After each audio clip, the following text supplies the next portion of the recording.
What's going on YouTube? Card Fight King here. So today guys, I wanted to bring you my Digimon TCG March 2023 ban list prediction.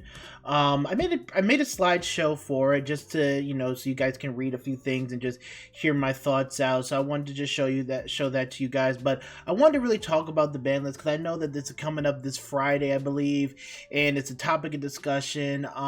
But when it comes to ban lists, if you're gonna hit something, just hit it all the way. And I think, for me, I feel like there's a specific focus on like what type of decks, what kind of decks, should get hit, and maybe are going to probably get hit. So here's the slideshow. So, basically, when you talk about banned cards, right? When you talk about banned cards, there's no need to specifically like outright ban certain cards at the moment. Banning meaning taking them out of the game completely. I think the only card that's out of the game completely right now is Mega Digimon Fusion, but that's because it was such a generic card, and there's a lot of the white tamers now are just generically placed into a lot of decks, and then that type of card allowed free access into level 7 cards. It was the key factor for Loop then, and even now, like going forward, as we are going back to having more powerful level 7 cards that can really kind of like shape games and things like that.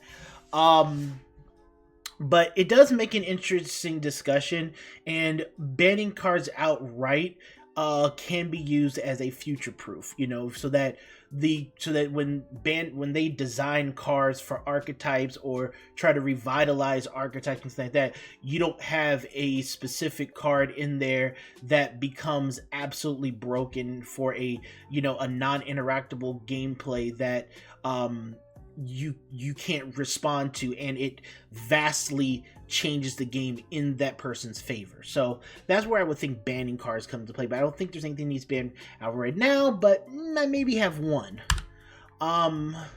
So limited to one. So the cards that I would like to see limited to one, I think is more appropriate. It doesn't kill the deck completely, but what it is that it allows for better future design of cards. It allows for probably more of a health of the meta. The decks aren't dead, but it also lets you explore more of the card pool, and probably also look at changing up your deck choices, just due to like having a power level decrease to a point where maybe it gives some other decks some viability, things like that. And we'll talk about more of that as we're going through this. So the first card I feel like probably deserves to get hit to 1 is Promo Grand Kuwagumon. This is the only reason really Grandis erases your security. If this card wasn't in the stack and you didn't digiburst any to gain the security attack +1, Grandis would probably hit 2 security most, but Grandis is not dying to security. I mean, it's swinging between 16 to 18, and there's really nothing that it can kill by battle. Yes, it's vulnerable to a security bomb, and for that discussion, it's like, oh, we got to get lucky by putting our top 5 cards of our deck into the security and hoping there's like a fly bullet in there, or or like a Gaia Force, Cositis Breath, whatever it is, right? And then that's just a luck factor. But this card will not die by battle by really any means necessary when you go. Well, I'm talking about Grandis, but what this card does is enables Grandis to knock out about 3 security in a turn, which results in, because Grandis is a multi-attacker, it can take out 6 security. Like, you can heal to 6, but you can lose all 6 security in a single turn, and then you pretty much have 1 turn to really try and turn the game to your favor, set up blockers, something like that, to counteract Grand Kuwagumon, because then they can just build in raising again, and they will have more security and more time than you to come back at you and just finish the game off, because you lost all of your security in 1 turn in pretty much just 2 attacks. And I think it also had piercing if they have the stat correct. It's a promo card. Bandai. I used to play Dragon Ball Super for a bit when it first came, for the first few sets when it came out. And even in this game, Bandai is notorious for having extremely strong, powerful promo cards, not a part of the main set, but promo cards that you have to get by other means, that vastly change the quality of life in a lot of decks. So, and usually I think of promo cards as, okay, these are cards where they're like tech cards, maybe run 1 to 2 copies that do help the deck, but don't, completely change the makeup of the deck and kind of control where the deck is going. And that's what I've notoriously Bandai has done, is that they've created extremely strong promo cards. Even when this card first came out, green OTK was still a thing because of Grand Kuwagumon, and there was not too much you could do, because then they go into the Chaosmon afterwards, after knocking out your security. So it's a promo card, and I think that this card's existed long enough and has done a lot of its damage that when you think about green, even though Bloomlord exists, you would rather still just take Grandis. And I think it's time for this card specifically to take a step down, and for there to be other Grand Kuwagumons that can be created, and other ways that you can play the Grandis deck. Plus, this may, increase the fact that you are going to just want to use the X Antibody option card now, to play Grandis. Because Grandis itself, I don't think is a problem. I think just being able to get all of those security attacks in one turn, where only a security bomb can deal with Grandis, I think that is a problem.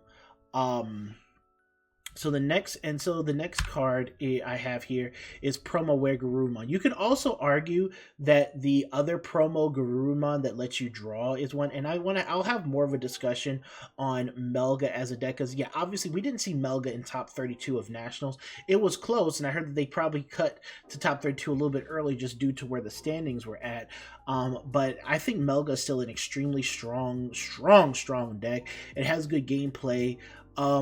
Again, and it's another deck where, really it's just security bombs that really threaten the deck too much. But the reason why I'm saying Promo Gurumon is because it's a multi-tacker. If you're playing Melga, or Melga X Antibody, whatever they want to call it, you're going to be running an entire lineup of Gurumons as your, as your level 4s that you run. And when it has Gurumon as a Digivolution card, and you pretty much get a conditionless unsuspend, because your level 4 lineup is pretty much all just Gurumons.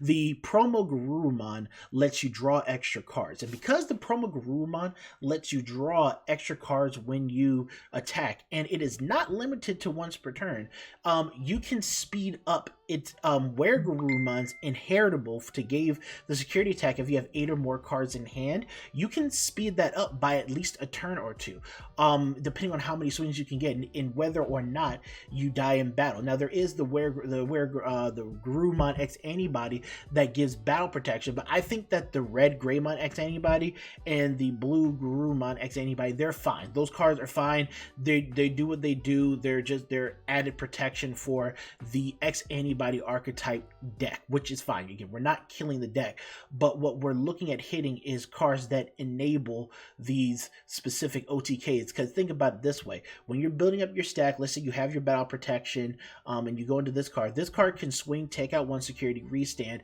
take out another security. Then when you go into the Gurumon X Antibody and you get your other restand and a bounce, now you can hit for 2 more security. So you can eliminate 4 security in 3 swings off of this card. Not to mention, depending on where your memory is at, which we'll get to as there's another card in the deck that can enable that, where your memory is at, you can pretty much finish off your opponent, and or just get rid of the rest of their security by going into the Were X, swinging again with your security deck, and then going into the Metal Gurumon X Antibody.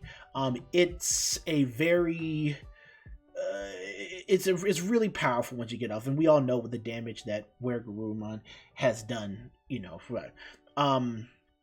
Again, it's a promo card. It's another notorious promo card that Bandai has created that's just really strong. But again, limiting it will not kill the deck. It will aid in limiting the OTK, and you will look at to playing other renditions of the card and things like that. Next is Greymon X Antibody. So this one is not a promo card, but I know that this has been a problem for, again, this card. I think this card is the more problematic card when you're playing against like the War Greymon X Antibody decks, or just the, you know, Greymon in general, because what this card does is, like, you know, BT8 Metal Greymon is an extremely strong card. You come in, Digivolve, and then pop, and you can pop something that's smaller. But a lot of the times with the Metal Greymon from BT8, you're digivolving into it in the raising area and passing turn because you want to keep your stack safe, or or you raise it out, you go into him for 4, digivolve something, maybe pop something there, and then now it has to survive a turn, but you still were able to digivolve and potentially get rid of something. But now what this Greymon X Antibody does is that it turns it into a 2-cost evil. It pretty much turns any Metal Greymon that you go into on top of him, or any card with Greymon in its name, by 1 for each of the card's colors. So the dual colors is 2 cost. The red or the black ones specifically are also just 2 cost. So any Metal Greymon you go into is 2 cost, and a lot of times that keeps that is the time that keeps your turn. And even if you don't go into just the Greymons, if you go into a Metal, the X Antibody version of it, you still keep turns, and then obviously you can tap Cool Boy to gain more memory. So effectively, by going into it, you effectively can gain a memory. So I think what this does is just it speeds up the deck to where you can go into a level 5 for a vastly reduced cost, for pretty much the cost of digivolving into like a normal not 3 cost level 4 card, and then you get to go into a level 6, so it pretty much lets you climb a turn early into your level 6. Plus, this card is extremely generic for all Greymon support. Literally every Greymon supported deck, this card is amazing in.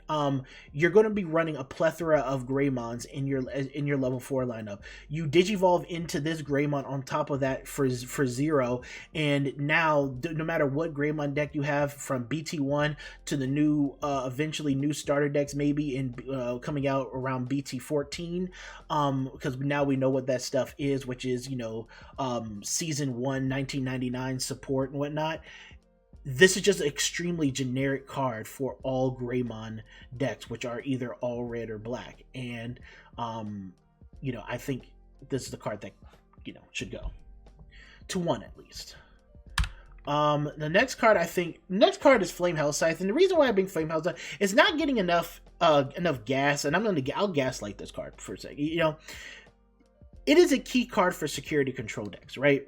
Security control to me is a deck where you're not actively trying to win the game. You're trying to force your opponent to more or less lose the game by decking themselves out, because you're not dying. Anytime they swing into your security, they're hitting something powerful, and anytime that you are generally playing cards, you're just doing something to keep yourself alive and or floodgate your opponent out of doing what they need to do. And obviously that's fine and good and all, but again, it's not a deck where you're really actively playing the game. You're actively trying to win the game, and you're putting your opponent to 0. You're just letting them beat themselves. And again, that's for me, that's just really non-interactive gameplay, where your opponent's like trying to do something, and this deck is entirely just like a non-interactive gameplay type of thing.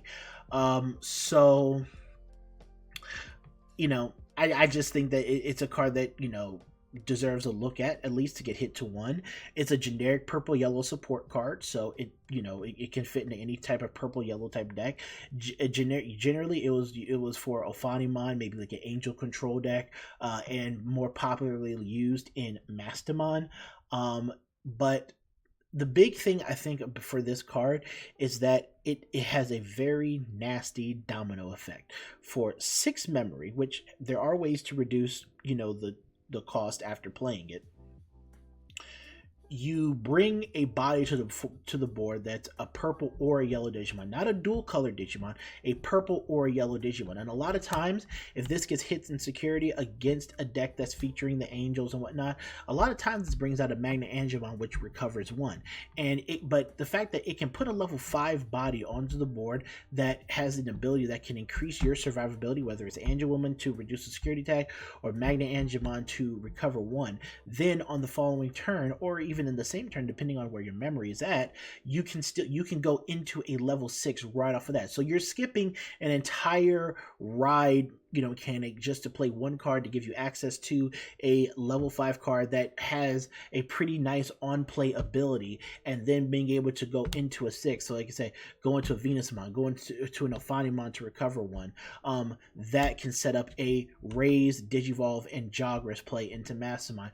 It just has a very nasty down effect that when this card is used, it sets up other things. You can either hit defensively to set up a Gatomon that gets you a search and adds you to hand. And it just, again, it's a chain of effects. And the longer I feel like this card exists, and when purple yellow gets more defined support and there are more like maybe generic really strong yellow cards, really strong purple cards that have like on play abilities and things like that you can shift into the deck, this card can really turn the game around a lot of times. And you've seen it, like Mastermind, a lot of Mastermind's games are won by having a just hitting this card in security, hitting degrade.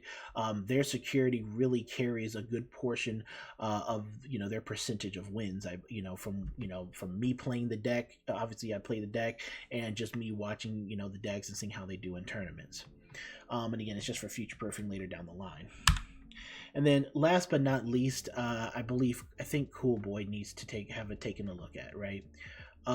Cool Boy is a very cheap tamer card. So 2 costs, so very memory efficient. We know that it can hit 2 targets if you're playing, X antibodies and whatnot. And I'm all for it, being a core piece of like an X antibody deck, but it's such a generic card that it just fits in everything.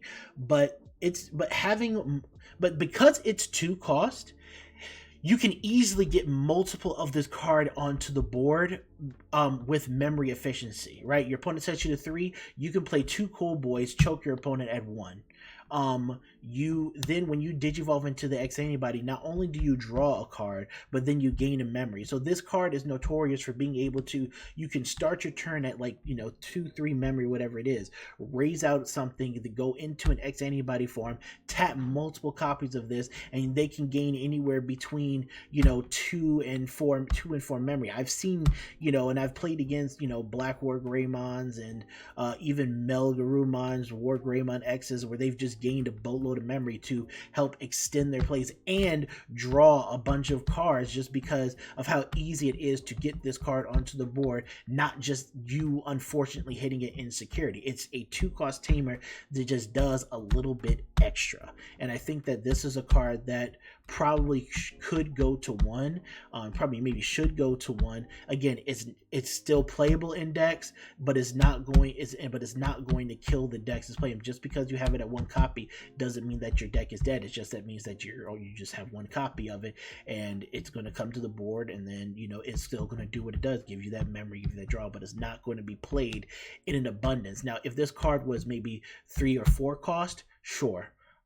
Then this card shouldn't be touched because it's not as easy to get out into the board. But 2 cost, very easy to get out into the board. Plus you get to search. It just adds too many cards to your hand for how low cost it is.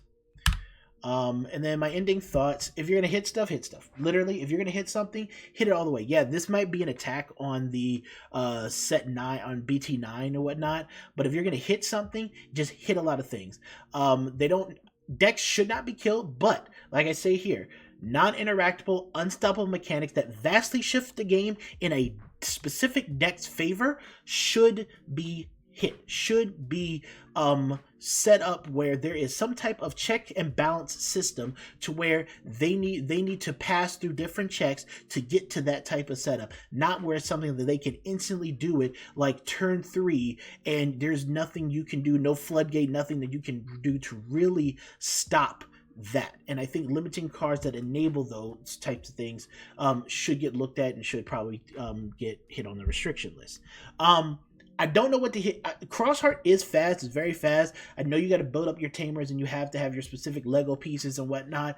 I'm not sure what Crossheart, if Crossheart should be hit at all. If any, they already have their X4 loop hit. So there's that. But Crossheart to me was a deck that was everybody felt was dead in the water. BT10, I didn't think it was dead in the water. I just think people overreacted to Cross 4 getting hit. But now that we've seen Shoutmon do very well, I think it won a nationals. It got second place at our nationals and things like that. And the deck's been ripping up my local area personally. I don't know if it's a deck that I think should get hit. I think it's a deck that gets kind of check and balanced as time goes on, as we move into BT12, Beelzemon Advanced Deck, BT13, EX4, things like that. But if there is something with where it should be hit, let me know. And then obviously HPD. I think HPD is a card that should still get banned. Personally, me and my homies hate green. Shout out to my boy East. But HPD, I mean, it's been fine. It's been fine at one to a degree, but HPD is still a card that is a zero cost card that fits in with the green mechanic and literally is a win button that that has a security effect where it just adds to your hand. I don't know. I've still been on the train of HPD that still needs to be banned.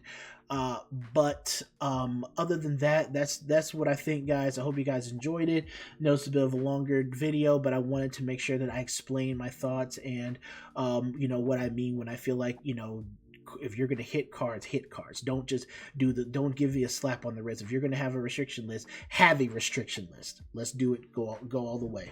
All right, Cardfight King here. Got more videos planned, and yeah, see you in the next video. And I also have a podcast that we're going to drop soon. It's a Digimon podcast I've been working on, so look forward to that. All right, Cardfight King, we're out. Peace out.